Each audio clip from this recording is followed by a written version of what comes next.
Since I haven't been following the GURPS news and upcoming releases in quite a while, the new book caught me by surprise. Yesterday, How to be a GURPS GM Improvising got released, written by Sean Punch, also known as Dr. Chrome. The How to be a GURPS GM series of books is a mixed bag with some good ones and some not so good ones, so I decided to check this one out. After all, improvisation is indeed a skill, and I wondered how one could even explain in text how to improvise better.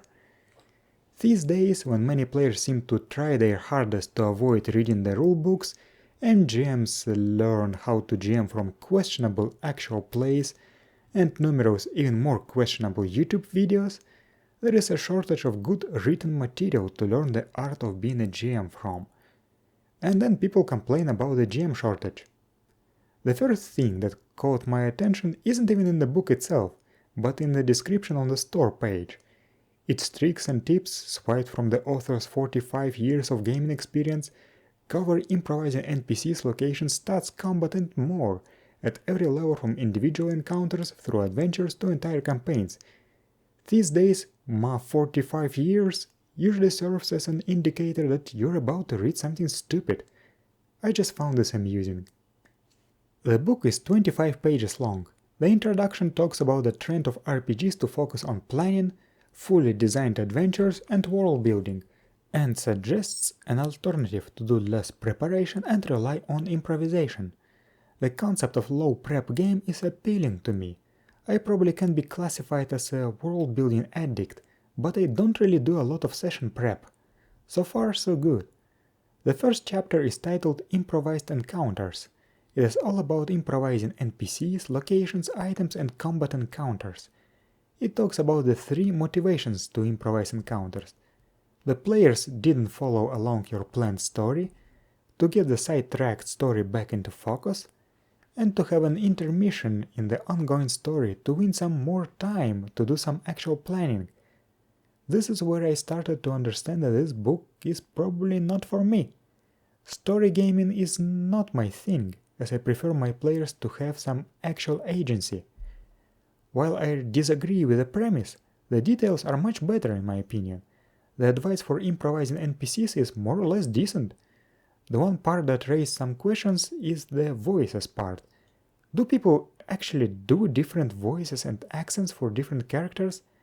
I thought that it's just a meme. I have never heard any GM do that, but that's just my anecdotal experience. It's just that the book says twice that it's okay to stick to your own voice, that it would be like a dubbed foreign language film, that it's not the end of the world, seemingly implying that most GMs actually do voices. The part about improvising reactions of NPCs also is somewhat questionable. It suggests using predetermined reactions for story important NPCs and use reaction rolls only for the irrelevant ones. This yet again seems to undermine the player's agency and make investment into social traits and skills feel like a waste. Another highly questionable part is the having doubts about roll and shout box. It's just a bunch of nonsense. It claims that certain gamers approach RPGs much as they do video games, where you fight a fixed number of opponents a fixed number of times with a fixed map, where social interactions do not matter and there is only an illusion of creativity and choice.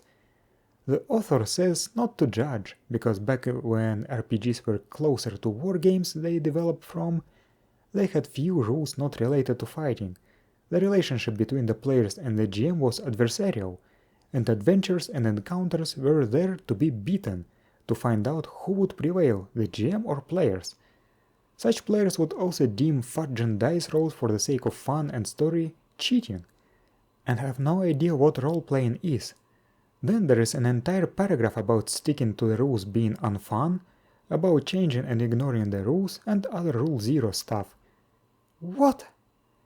Now this is really something that you usually read after someone appeals to my 40 years. As someone who has read AD&D 1E Player's Handbook and Dungeon Master's Guide, I can say that this is simply not true. Just open the books and read them yourself if you don't believe me. The condescending tone doesn't make it better either. Then there are two sections about improvising locations and items. They have some pretty good advice. I don't really have anything to complain about. To an experienced GM, most of it will seem like common sense, but this book's purpose is to teach inexperienced GMs. The section about improvising combat encounters is not good. It does talk a little bit about balancing encounters, but refers to how to be a GURPS GM combat encounters for more details. The questionable parts are emergency measures and black boxes. The former says that if you see that the fight is going way too poorly for the player characters, you have to fix it on the fly. The NPCs may change tactics, becoming cocky or stupid, or they may just run away. One of the other ways is to fudge dice rolls, because a TPK should never result from an improvised encounter. The black boxes section basically says that when you wing the stats, handwave the battlefield, adjust the balance on the fly, and fudge the dice rolls, you can adjust the result to be anything you want to satisfy the story goal. This part is just depressing.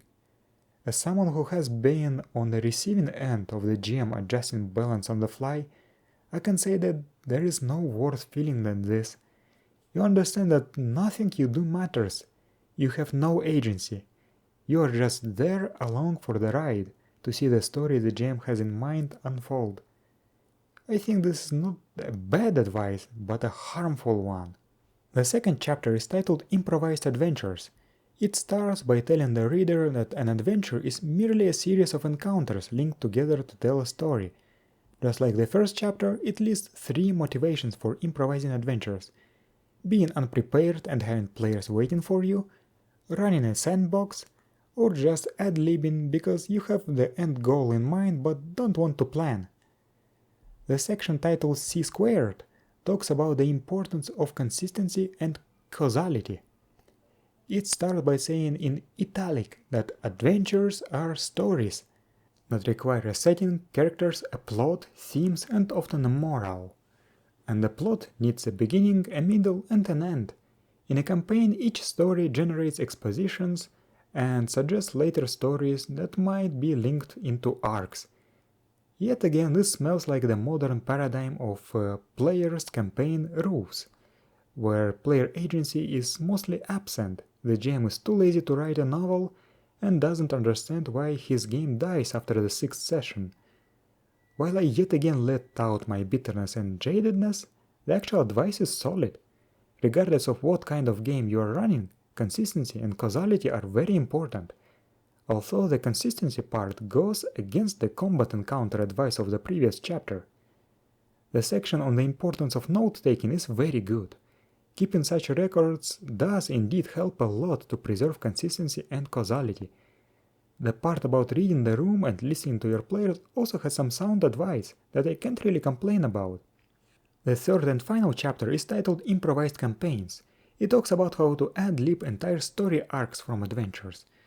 It starts with explaining collaborative creation, where players take part in creating the world and the story. The chapter explains what Session 0 should look like for a GURPS game, what you should discuss and take into account. But that aside, I have to give spotlight to the Chronicles sidebar that suggests writing up adventure logs by either the GM or players to serve as a reminder of what happened before. This is actually a good practice, and I have seen it realized effectively. The Aim Big, Start Small section has some decent and not decent advice. The decent advice is that if you do prepare relationship diagrams, timelines of events, and similar tools that are not railroad tracks. However, then it follows it up with, there is no sin in using GM fiat to bring things back on track. Let the players have their fun, this is imperative, and then put a key location in their path, or have an important NPC show up in their path wherever they are and whatever they are doing. It is justified by the fact that the players don't know your plans, so it's okay to lie to them. First, it advocates railroading and removing player agency. Second, making sure everyone has fun is not the GM's job, he is not a clown. This is another piece of harmful advice. In conclusion, I can say that this book is a mixed bag. There are some good bits in there, but also some atrocious ones. Taking into account that this book is aimed at inexperienced GMs, I would say that it does more harm than good, so I wouldn't recommend it. Anyway, thank you for watching. I will see you next time.